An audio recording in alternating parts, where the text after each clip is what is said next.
Bismillahirrahmanirrahim. Alhamdulillah bingung semua toh.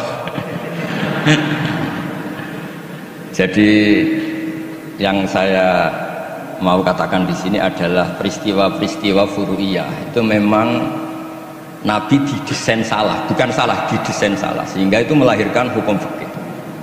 Nabi itu pernah sholat duhur, itu di riwayat Bukhari hanya 2 rakaat. Setelah itu pulang sampai pintu gerbang mau sampai dalam, sahabat yang kayak kita-kita ini senangnya bukan main, karena ini revisi hukum dari 4 menjadi 2. Senangnya minta ampun. Yang kayak saya lah, termasuk jenengan semua. Terus kemudian sahabat yang akabir sahabat karena beretika gak berani negur, gak berani tanya. Tapi ada sahabat namanya Dzul Yadain. Maksudnya menjelaskan dikatakan Pak Quraisy, yang dilakukan Nabi pun ada yang tidak dari wahyu, dan itu bisa dengan arti desain Allah salah untuk syariat. Akhirnya Nabi ditegur sama Dzul Yadain, aku siroti sholatu amnasita ya Rasulullah. Apa ini sholat sekarang jadi 2, apa memang kau lupa? Nabi masih menjawab kullu dzalika lam yakun, itu semua agak terjadi.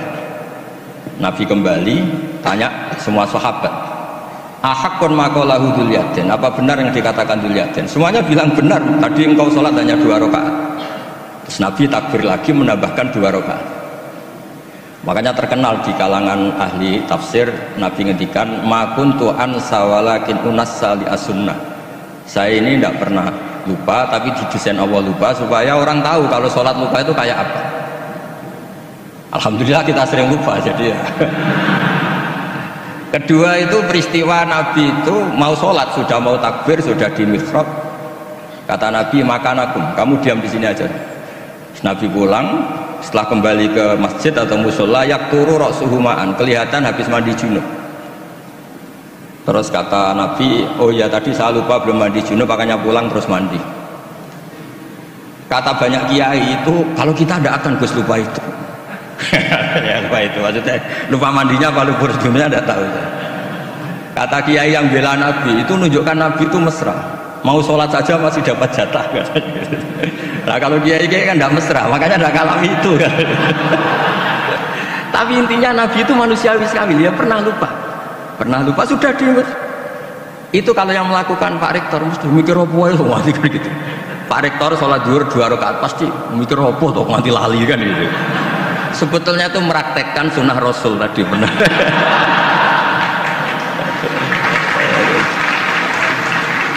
Tidak supaya nanti jenengan nggak salah paham yang dikatakan Pak Quraisy tadi. Memang ada peristiwa furu'iyah yang seperti itu. Yang terakhir saya beri contoh. Sholat qadha itu normalnya tidak wajib. Normalnya secara fikih tidak wajib karena timingnya waktunya sudah kelewat. Misalnya anak SD atau SMP sekolah jam 2 siang datang jam 4 sore kan normalnya sudah nggak ada gunanya karena waktunya sudah selesai. Padahal sholat itu berwaktu. Tapi karena Nabi pernah qadha, Nabi itu pernah, dan Nabi itu memang luar biasa. Pas qadha saja didesain nggak salah. Padahal mestinya qadha itu kan gimana gitu. Nabi itu sudah sekitar 3:30 atau jam 3 bilang ke Bilal, saya ini ngantuk mau tidur. Dah tidur saja ya Rasulullah, saya ini mau sholat malam sampai subuh, tenang saja. Ya kalau gitu ikhla' lana lail, kamu jaga. Iya tenang aja Nabi. Setelah sholat ternyata Bilal ketiduran juga. sampai sekitar jam 8 kalau 8:30, sampai tidak membangunkan kita kecuali harus samsi, sampai matahari panas. Terus Nabi tanya, Bilal gimana janji kamu? Katanya Bilal enak. Saya juga ngalami apa yang kau alami ya Rasulullah. Akhirnya terus Nabi nyuruh Bilal, nyuruh walhasil diadakan sholat jamaah. Nah berkahnya Nabi didesain lupa tadi diketahui kalau sholat qadha itu wajib. Andai kan tidak terjadi kesalahan itu, maka qadha itu tidak wajib karena momentumnya sudah kelewat. Jadi itu yang dengan arti itu tadi, ma kuntu ansa walakin unassa li as-sunnah. Saya ini tidak pernah lupa, tapi sering didesain Allah itu lupa. Supaya orang tahu kalau beribadah pas lupa atau ada kesalahan sosial apa, cara benahinya gimana.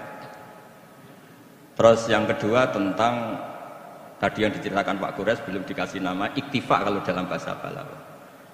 Quran itu sering pakai bahasa yang iktifa. Iktifa itu menyebut satu karena yang lainnya sudah diketahui. Atau dinisbatkan pada lawan bicara. Misalnya gini, kalau polisi bilang itu dibunuh oleh orang yang nggak dikenal, dicuri oleh orang yang nggak dikenal. Nggak dikenal itu binisbat kepada siapa? Kepada yang punya rumah kan. Kalau yang nyuruh kan tahu, teman malingnya kan tahu. Sedekah rahasia, bagi yang dikasih kan tahu. Bilang rahasia binisbat ke siapa? Nah, begitu juga Quran sering cerita, alladzina yu'minuna bil ghaibi. Semua orang Islam itu iman sama Nabi Muhammad SAW. Itu tidak gaib, Nabi musyahad, Nabi maujud musyahad. Tapi iktifa bil ghaibi wa bil musyahad. Orang yang enggak kelihatan saja iman, apalagi sama yang kelihatan. Jadi ada lagi wa huwallazi yabda'ul khalqa tsumma yu'idu wa huwa ahwanu alaih. Kalian semua tahu kan langit bumi yang menciptakan saya, maka setelah hancur saya juga menciptakan lagi. Dan itu lebih mudah kata Allah. Karena logika manusia adalah mengembalikan materi yang sudah ada lebih mudah ketimbang membuat dari awal. Jadi ada beberapa bahasa yang binisbat lil mukhatab.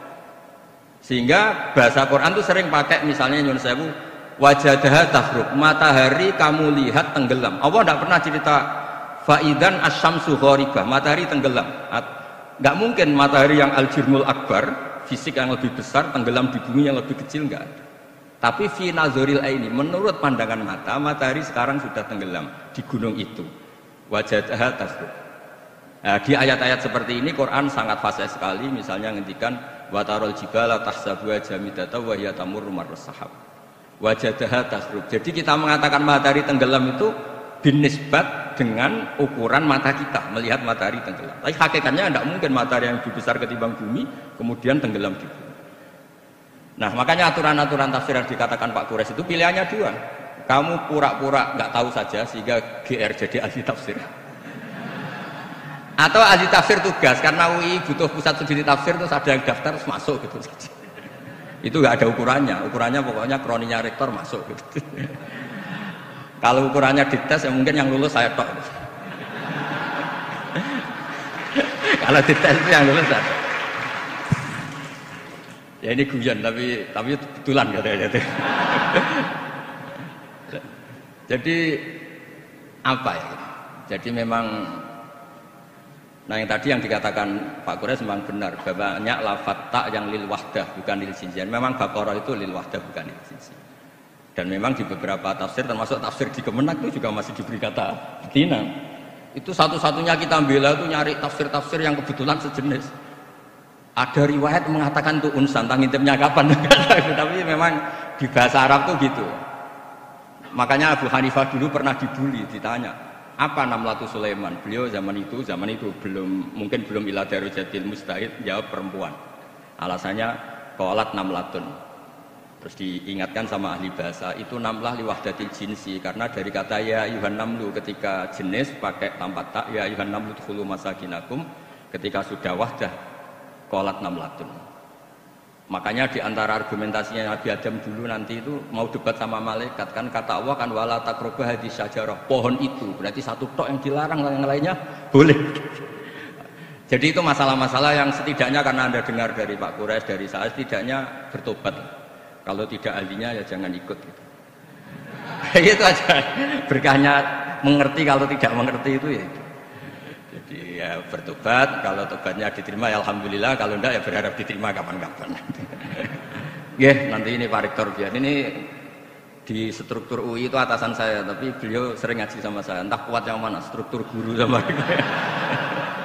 supaya saling tawadhu itu karena kata Nabi, semua Nabi dikasih wahyu antawadhu hatta la yafkhara ahadun ala ahadin. Semuanya harus tawadhu sehingga ada orang yang saling sombong. Enggak apa-apa, ada kalah, ada menang enggak apa-apa, malah bagus.